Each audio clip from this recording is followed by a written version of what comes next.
talking about a topic that I hear a lot in my team, a lot with people throughout the industry, talking about how their team's not producing any results and how that's just super upsetting and they don't understand. And I want to give you a little bit of a mindset change. I want you to think about something real quick as you're building your team, as you're building your business, and you're having issues with the production that they're doing or the lack of production that they're achieving. I want you to think about this. And this comes from the number 4 or 5 income earner in my company. He tells this story all the time, talks about this little this little mind hack, or this little thing you can think about as you're building your team. I want you to picture a skyscraper in downtown New York or LA. And I want you to picture yourself at the top of that skyscraper, at the very top level, in a big conference room with a big table in the middle of it and chairs all the way around the conference table and windows. You can see the whole skyline, you can see the whole city in New York or LA or wherever you are, Chicago. And I want you to think about that room being the boardroom to your business. And I want you to think about what kind of characteristics of people do you want sitting in that boardroom with you, right next to you, across the table from you, on the other side of you. What kind of people do you want sitting in that boardroom? Because in the boardroom of your business, the people that you do business with on a day in and day out basis, the people that you're closest with, the people that you go to events with, the people on your team that you help grow and you help build their business, those are the people that are sitting in your boardroom. And there's only one person that has complete control over who those people are and what types of characteristics they have. And that's you. So the next time you're thinking about your team and how they're not able to produce, just think about the fact that you're the one who put them there. You're the one who selected your boardroom and your team. And so you're the one who's responsible for the results that are coming out of your team. So you got to think about it when you're prospecting. Who are the types of people, what are the types of people that I want to be doing business with? You don't have to bring in every single person into your business that says that they want to do business with you. If they're not the type of person that you want to do business with, don't bring them into your business.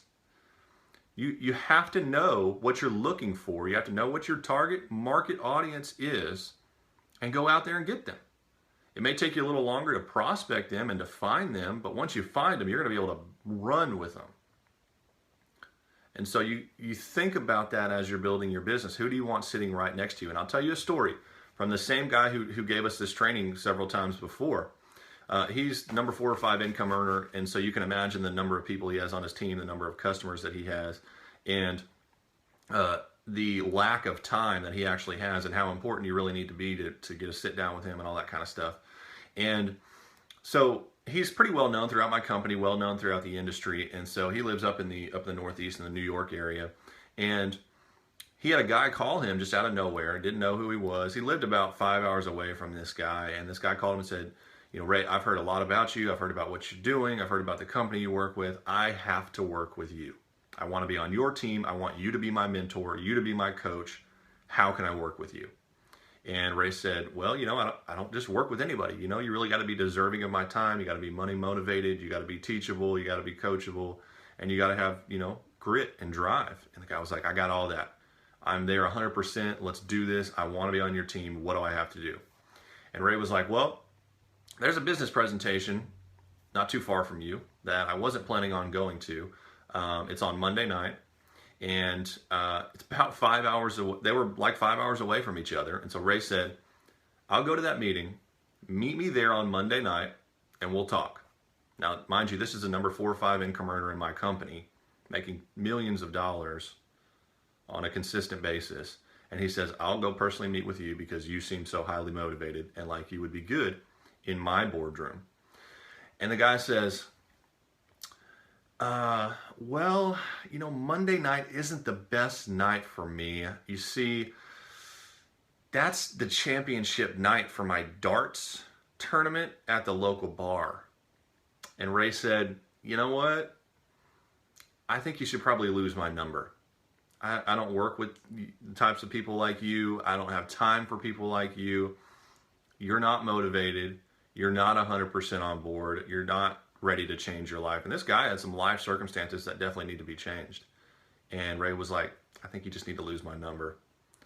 And that's really powerful, guys. And I know he's a number 4 or 5 income earner, and so he can afford to make cuts like that and be very selective.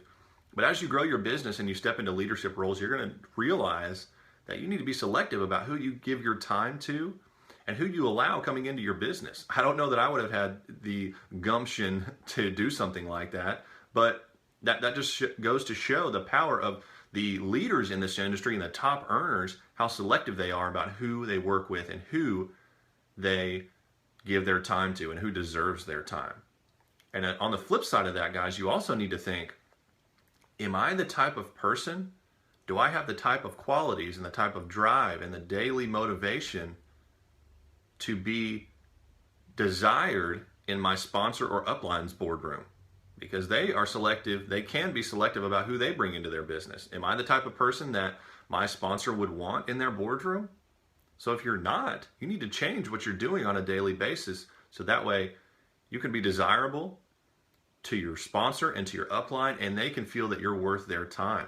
So it works both ways, guys. You be selective about who you bring into your boardroom, but make sure you're the type of person that your sponsor and upline would want in their boardroom.